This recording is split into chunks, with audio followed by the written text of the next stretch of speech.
কি গো নতুন বউ, 5 দিন হলো বিয়ে হয়েছে, বরের সঙ্গে তো ভালোই সুখে আছো আমার মনে হচ্ছে। হ্যাঁ ঠাকুমা, তুমি ঠিকই বলেছো।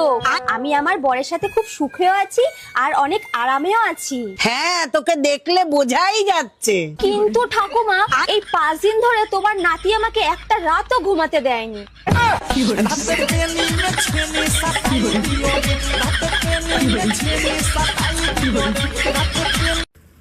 পৃথিবীতে এমন কোনো জিনিস নেই যেটা মেয়েরা পারে না। অনেক কাজ আছে যেগুলো মেয়েরা পারে না। কি? 1 ঘন্টা চুপ থাকতে পারবে? দাদু, গরম কিরকম পড়েছে? গরম রে ভাই, বিচি দুটো আমার সিদ্ধ হয়ে গেছে। বলছি সোনা, রাতে রান্নার কি হবে? ওহো, সোনা তো রং বদলাচ্ছে।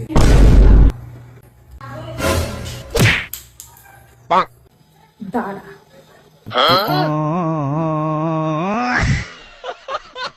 মেয়েদের কত কিছু সামলাতে হয়, ঘর সামলাতে হয়, বাবা মাকে সামলাতে হয়, বরকে সামলাতে হয়, তারপর বাচ্চাকে সামলাতে হয়। বাট একটা জিনিস মেয়েরা কখনো সামলাতে পারে না। কি? নিজের এই মুখটা।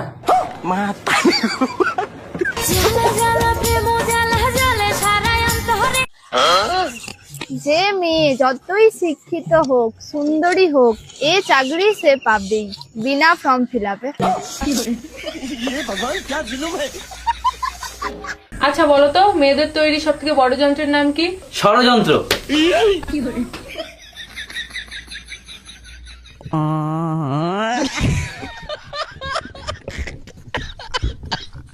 সোনা, হ্যাঁ, পৃথিবীর সবচেয়ে বড় গায়ক কে? পৃথিবীর সবচেয়ে বড় গায়ক হলো মশা। কেন? কারণ তার গান তোমার পছন্দ হোক চাই না হোক, তালি তোমাকে দিতেই হবে। আই লাভ ইউ সোনা। আই লাভ ইউ তো অনেকবার বললে, এবার একটু নতুন কিছু বলো। টুম টাড়াও টিন টিন টিন টিন টাড়াও। টুডুম টেড়েও। আজকে আমার বেবিটার জন্মদিন, বলো কি নেবে? আমি যা চাইবো তুমি তা দিতে পারবে না। আরে বলো না কি নেবে। না না থাক, আরে বলো না।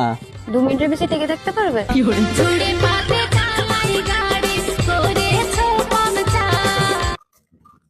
এই যে যেভাবে গাড়ির যত্ন নিচ্ছ, সেইভাবে তো একটু বইয়েরও যত্ন নিতে পারো।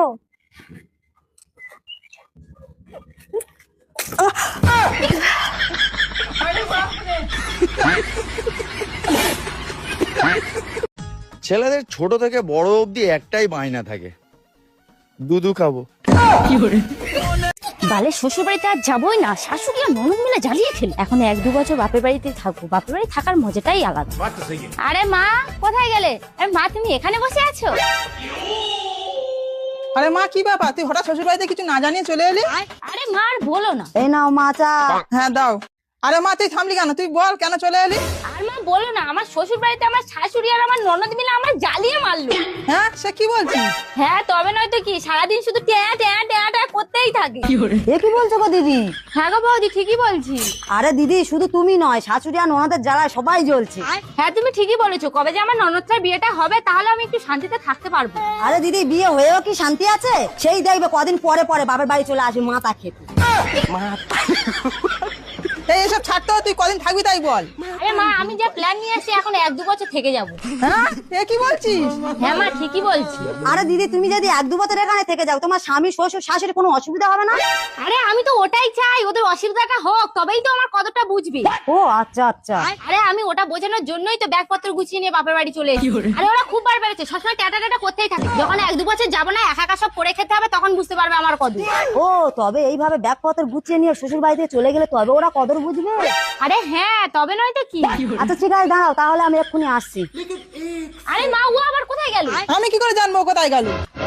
এই নাও মা, ধরো তোমার সিন্ধুকের চাবি, আর আমি চললাম বাপের বাড়ি। আরে বৌমা, তুমি আবার বাপের বাড়ি যাচ্ছ কেন? ও বাবা, বাপের বাড়ি না গেলে তোমরা তো আমার কদরটা বুঝতে পারছো না। আমিও 2-4 বছর বাপের বাড়িতে ঘুরে আসি, তবে তো তোমরা আমার কদরটা বুঝবে। আরে বৌমা যেও না, দাঁড়াও বৌমা যেও না। আরে বৌমা যেও না, যেও না, দাঁড়াও বৌমা যেও না। ডাক্তার বাবু বলেছেন প্রতিদিন খাওয়ার পর এই ওষুধটা 4 চামচ করে খেতে। কিন্তু আমাদের ঘরে তো মাত্র একটাই চামচ আছে।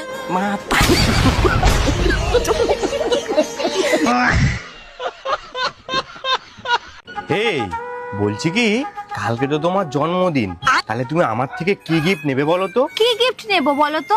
আমি যা চাইবো তুমি তা দিতে পারবে না। আরে না পারবো, তুমি বলে তো দেখো। তোকে কিছু গিফট দিতে হবে না, তুই 2 মিনিটের বেশি টিকে দেখাস।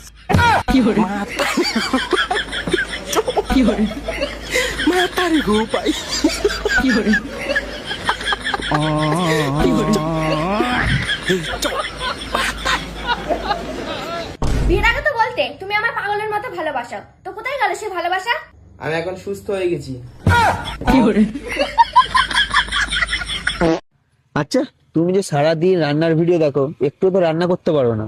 না তুমিও তো সারাদিন ওইসবের ভিডিও দেখো, তুমি কোনটা পারো ভালো করে দিতে?